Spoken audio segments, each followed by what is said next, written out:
Mending MU degradasi aja sekalian, kayak Juventus dulu tuh.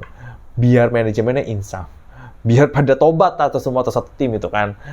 Ini yang terjadi kalau satu tim itu tuh, klub itu bad management ya seperti ini gitu. Yo guys, ketemu lagi sama gua Audi Ramantio di channel Audi Bal, Audi diskusi bola abal-abal. Oke, kita mau bahas soal Manchester United lagi nih. Kayaknya nggak ada habisnya ya bahas MU ya. Kayaknya udah berapa video nih gue bikin soal Manchester United ya. Tapi memang makin kesini tuh makin mengenaskan ya tim yang satu ini nih. Peringkat 15 dengan jarak poin sama peringkat 18 Ipswich Town itu 17, MU 30. Iya sih, 13 poin sih, tapi ada di peringkat 15 Manchester United gitu. Yang dulu ngedominasi Premier League ini kan sangat menyedihkan ya. Tapi kenapa sih performa MU kok makin merosot bareng sama Ruben Amorim ini kan? Harapannya kan waktu Ruben Amorim datang tuh ada perubahan yang segar ya, sistem permainan yang jelas. Oh, pakai formasi 3-4-3 ya. Tapi ternyata nggak works sama sekali gitu. Sama sekali tidak works, dan sepertinya Ruben Amorim nggak mau ngubah sistem ini gitu kan, akan terus dipakai terus ya. Ya, ini rekornya Amorim loh ya. Di Premier League tuh 4 kemenangan, 3 seri, 8 kalah dalam 15 pertandingan. 8 kalah dan 4 kemenangan loh. Ini jumlah kalahnya lebih baik daripada jumlah menangnya. Ini kan nggak boleh kayak begini nih untuk pelatih sekaliber klub sebesar MU ini. Kenapa bisa sampai seperti ini? Ya, kembali lagi, ada 3 alasan, oke? Yang pertama, ketidakcocokan dengan sistem permainan Amorim dengan kualitas pemain MU. Jadi MU itu kan dari zaman Ferguson ya, itu selalu main 4 back. Ini dasarnya nih, MU ini selalu 4 back. Coba pelatih mana dari Sir Alex Ferguson ya, sampai Erik ten Hag kemarin, itu pelatih mana yang nggak pakai 4 back ini? Semuanya pakai. Semua pakai. David Moyes, Louis van Gaal, Jose Mourinho, Solskjaer, even Ralf Rangnick aja pakai 4 back gitu. Nggak diganti ini si fondasi 4 back ini. Dan seringnya sih pakai 4-2-3-1 atau 4-3-3 ya. Sama Ole berapa kali sering banget pakai 4-3-3. Sama Ten Hag pasti pakai 4-2-3-1. Ya kan? Dari zaman Ferguson sampai Erik ten Hag itu selalu begini formasi MU. Kalau dulu sama Ferguson masih 4-4-2 bahkan ya. Punya Nistelrooy sama Rooney, atau Rooney sama Tevez dulu kan. Nah, sekarang sama Amorim ini dia pakai 3-4-3. 3-4-3 dengan variasi 3-4-2-1 waktu lagi nyerang dan 5-3-2 waktu bertahan. Ini yang jadi masalah. Transisi dari 3-4-2-1 ke 5-3-2 atau 5-3-2 ke 3-4-2-1 sangat tidak smooth. Kenapa? Karena para pemain MU ini gak biasa menjalankan sistem ini, gitu kan. Sistemnya oke, idenya juga oke, gitu kan. Tapi apalah ide dan sistem yang bagus kalau kualitas pemainnya itu tuh memang gak memadai dan bisa menjalankan ini, gitu loh kan. Gak bisa, gitu kan. Gak bisa. MU itu terbiasa main pakai 4 back dengan 2 DM atau 2 gelandang bertahan. Ini enggak, gitu loh kan. Contohnya aja nih, MU ini kan sering banget diekspos di lini tengah ya. Nah, masalah gelandang bertahan MU itu selalu aja terjadi di bawah Amorim ini. Casemiro yang udah terlalu lambat, ya kan? Selain ini akan nyambung ke alasan kedua ya, yaitu performa buruk sama inkonsisten para pemain ya. Kenapa sistemnya Amorim nggak cocok? Selain memang komposisi skuadnya MU ini memang nggak sulit menjalankan sistem ini karena sistemnya baru banget, mereka nggak biasa, ditambah lagi performa mereka sebagian besar itu buruk dan tidak konsisten. Kayak Casemiro tadi ini, Casemiro ya, lambat dia, untuk naik turunnya itu udah lambat. Dia bukan Casemiro yang kita kenal waktu di Real Madrid. Gua rasa dia masuk ke MU itu memang sudah hilang itu. Bye-bye aja Casemiro Real Madrid. Inilah Casemironya MU. Kemudian siapa lagi? Christian Eriksen. Christian Eriksen ini semenjak dia pingsan ya waktu pas Euro, dia memang bukan pemain yang sama lagi gitu kan. Sisi kreativitasnya aja tuh udah nggak bisa kelihatan. Dia suruh main jadi DM CM gitu kan. di mana dia harus bekerja keras untuk bertahan, untuk mengcover Casemiro ini. Misalkan tadi ya, dari menyerang 3-4-2-1. Eriksen bisa sejajar sama Bruno Fernandes, tapi begitu dia harus bertahan kembali gitu kan, ke 5-3-2, ini yang nggak bisa itu kan. Itu yang sulit, dia lambat untuk turun, dia nggak kuat secara fisik. Berduel, lari, adu tackle, duel udara, nggak cocok sama sekali gitu kan. Padahal transisi-transisi dari tim-tim Premier League ini cukup cepet, apalagi kalau lagi counter attack, punya winger cepet ya. Nah ini yang sulit, yang repot gitu kan, nggak bisa. Secara transisinya itu nggak dapat, kualitas pemainnya pun juga nggak memadai, performa mereka pun bobrok semua gitu. Sebagian besar bobrok loh ya. Ya jadi kayak sistem 3-4-3 dengan 3-4-2-1 pas nyerang 5-3-2 itu memang nggak jalan. Kenapa ya? Karena itu kualitas pemainnya nggak bisa ngikutin, komposisi pemainnya nggak bisa ngikutin, performa mereka juga jelek. Nah, performa jelek ini itu di semua lini loh, semuanya, dari kiper sampai depan, apalagi depan tuh. Tapi nggak ada apa lagi ya. Semuanya parah deh. Ya, misalkan kita dari lini depan dulu ya, yang paling disorot nih. MU ini kan selalu kesulitan cetak gol. Kalau nggak ada Amad Diallo, kayaknya susah banget tuh cetak gol ya. Nah, kenapa? Karena striker mereka sama sekali nggak bisa diandalin. Joshua Zirkzee ini baru cetak 3 gol dalam 26 pertandingan. Sedangkan Rasmus Højlund itu 2 gol dalam 21 pertandingan Premier League per pekan 26. Nah ini udah pekan 26 golnya masih di bawah 5 loh dua-duanya. Ini striker loh. Ya. Padahal mereka sering main jadi starter, sering jadi pemain pengganti. Tapi yang ada mereka malah kalah sama Amad Diallo yang baru mungkin diandalkan setelah Ten Hag nggak ada. 9 gol, 7 assist dalam 36 pertandingan di semua kompetisi. Ya, ini sangat menyedihkan sekali gitu kan lini depannya. Belum lagi pemain-pemain yang nggak bisa dijelasin pakai data ya. Misalkan Bruno Fernandes. Kita lihat dulu waktu sama Ole Gunnar Solskjaer, ini pemain tuh excel banget. Kreatif, daya serangnya itu kuat, sering cetak gol dari luar kotak penalti atau sering cetak gol di dalam kotak penalti. Pokoknya dia komando banget lah. Tapi begitu Ten Hag masuk, ya gone itu semua. Karena ini pemain nggak bisa main di sistem.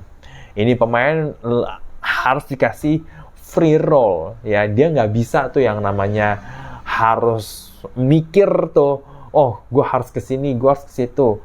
Ini sistem permainannya begini, transisi seperti itu. Enggak, gitu kan. Ya dia mungkin kayak playmaker klasik nomor 10 gimana sih zamannya Ozil, Fabregas gitu kan.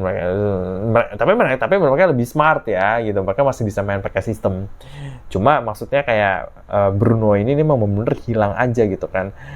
Nah ini entah karena memang dia nggak cocok dengan bermain dalam sistem atau memang performanya emang udah turun gitu. Ini kan bisa jadi pertanyaan kan. Sebenarnya apa yang terjadi sama Bruno ini? Karena kenapa dia sering banget kehilangan bola, salah passing, keputusan yang ngawur, terus serangan-serangan yang gak efektif. Beda sama Bruno waktu pertama kali datang, ya. Terus yang di belakang juga nih, wah, yang belakang nggak kalah hancurnya gitu kan. Tapi mungkin agak paling mending sih komposisi back ya. Apalagi Lisandro ya, sayangnya dia cedera. Terus Harry Maguire sebenarnya kayak jelek ya, cuman memang dia udah lambat gitu kan. Maguire tuh udah lambat dan mungkin keberatan badan gitu. Itu berarti 100 kilo ke atas loh. Tingginya 191 apa. Tapi maksudnya untuk dia lari-lari ngejar-ngejar pemain cepat sulit banget gitu kan. Belum lagi Matthijs de Ligt gitu kan. Ya mungkin dia agak lebih mending gitu. Cuma kan kalau teman-temannya jelek ya dia jadi ikutan jelek ya kan.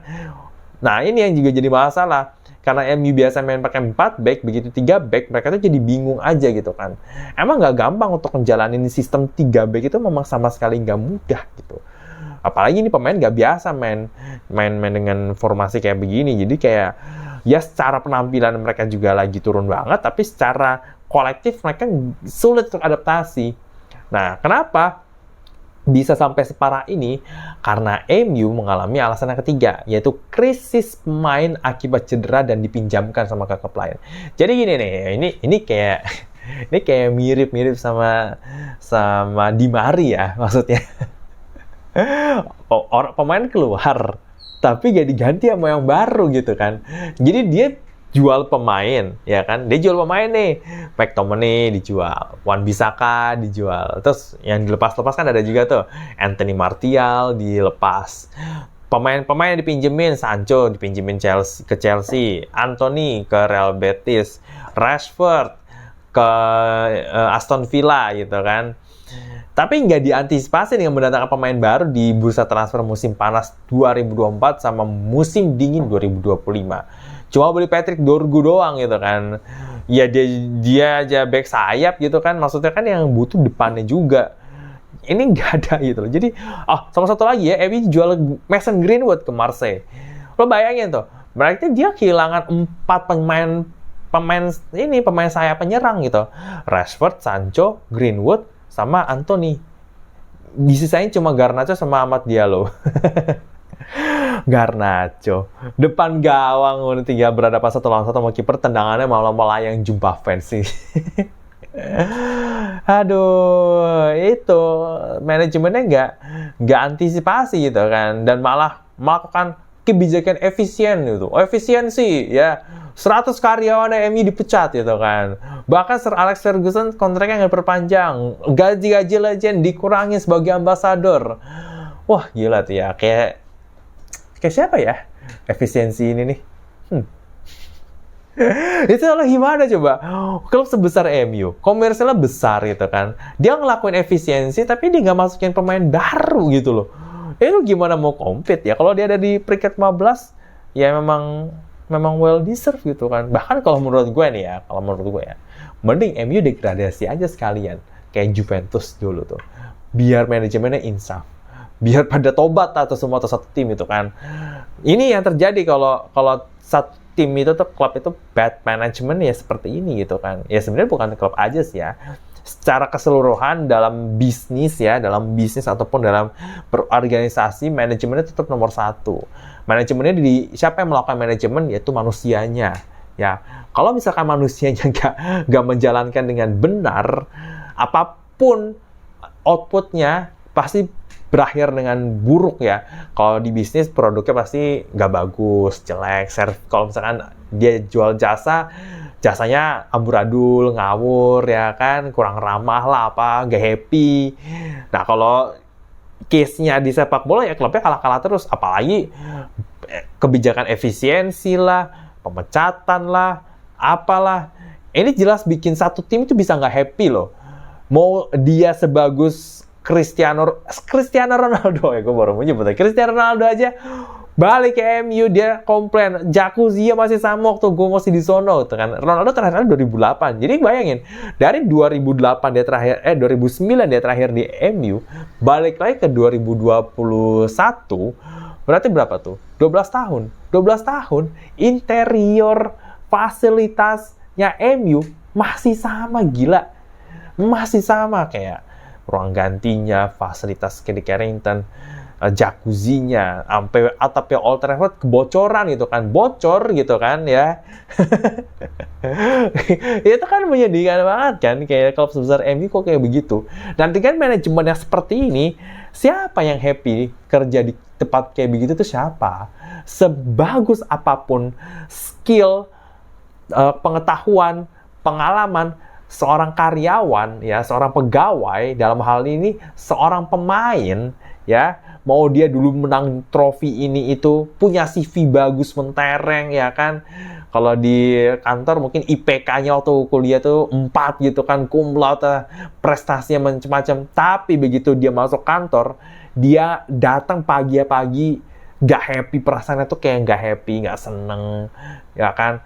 Gibah sana sini di belakang, mungkin kalau ini di ruang ganti mungkin, atau kayak nggak ngeliat temen-temen lo pada dibuang-buangin, tim internal kantor lo dipecat-pecatin, kayak gitu bisa happy. Dengan feeling yang nggak happy, ya jelas aja outputnya di lapangan itu terasa banget gitu kan. Jadi udah gitu belum ditambah lagi tekanan ya. Ini juga salah satu faktornya. Manchester United ini termasuk salah satu klub yang post-power syndrome. Ya menurut gue ya. Kenapa? Dia biasa dominan kan di Premier League. Dia biasa juga langganan Champions League gitu kan. Kapan MU nggak masuk Champions League di bawah Sir Alex? Nggak pernah. Selalu masuk. Nah, itu dia. Terbiasa menjadi yang top begitu, sekarang jadi downgrade banget. Tekanannya itu tinggi banget. Setiap ada pemain baru yang masuk, itu dituntut tuh harus perform, harus cetak gol, harus cetak assist, bawa timnya menang, dan tsunami trofi. Ya, kalau satu match aja dia mainin jelek, langsung dihajar habis sama legendnya, sama fansnya. Ya, gue sering banget kan dengar komentar legend-legend MU di Sky Sport atau di Premier League TV, di TNT Sport juga, itu Ferdinand, Roy Keane, Paul Scholes, Gary Neville, semuanya itu masih berpikir bahwa MU itu kayak zamannya mereka gitu. Sedangkan beda MU yang sekarang gitu kan. Mereka selalu compare MU di zaman kita begini begitu gitu kan. Itu yang bikin tertekan. Ya kan, fansnya apa lagi? Di media sosial barbar, minta tsunami trofi lah, apalah. Joshua Zirkzee digantiin, malah disorakin. Coba gimana lu gak under pressure? Gimana lu mau perform kalau misalkan lu masuk ke ngeliat lapangan bola aja nih, yang ngeliat lapangan bola, hijaunya lapangan bola itu udah takut duluan gitu kan. Ibaratnya kan kayak gitu. Gak happy, penuh dengan tekanan, stres gitu kan. Gitu. Ya gimana lo mau perform gitu kan. Banyak banget faktor-faktornya ini. Kenapa MU bisa sampai kayak begini. Makanya gue bilang, mending MU degradasi aja sekalian. Biar pada tobat itu isi manajemen, fans, legend, pemain, pelatih, semuanya tobat gitu kan. Bahwa ya ini memang kegagalan secara kolektif gitu. Bukan kegagalan satu atau dua orang aja. Gak bisa tunjuk-tunjuk juga pelatihnya. Lu udah ganti pelatih berapa kali semenjak Sir Alex pensiun gitu loh. Jadi kayak, ya begitulah permasalahan MU ya. Kalau kita ngomongin soal masalah MU itu memang gak ada habisnya sih, ya kan. Dan selalu ada aja berita-berita yang aneh-aneh gitu dari MU gitu. Ya apalagi dengan kebijakan efisiensi itu ya. Kayak yang Ono tuh ya, efisiensi juga kan. Sampai listrik sama air aja mesti dihemat gitu. Oke, itu aja dari gua untuk analisis soal bobroknya MU. Kalau misalkan lu punya pendapat lain, silakan tulis di kolom komentar di bawah. Jangan lupa untuk like video ini, share juga ke teman-teman lu di media sosial ya. Dan jangan lupa untuk baca analisis gua mengenai performa MU yang makin memburuk bareng sama Ruben Amorim di IDN Times. Linknya ada di bawah. Artikelnya udah publish, jadi silakan lu baca di page gua di IDN Times. Oke? Kita akan ketemu lagi di video selanjutnya. Gue Dara Mentio. Ciao.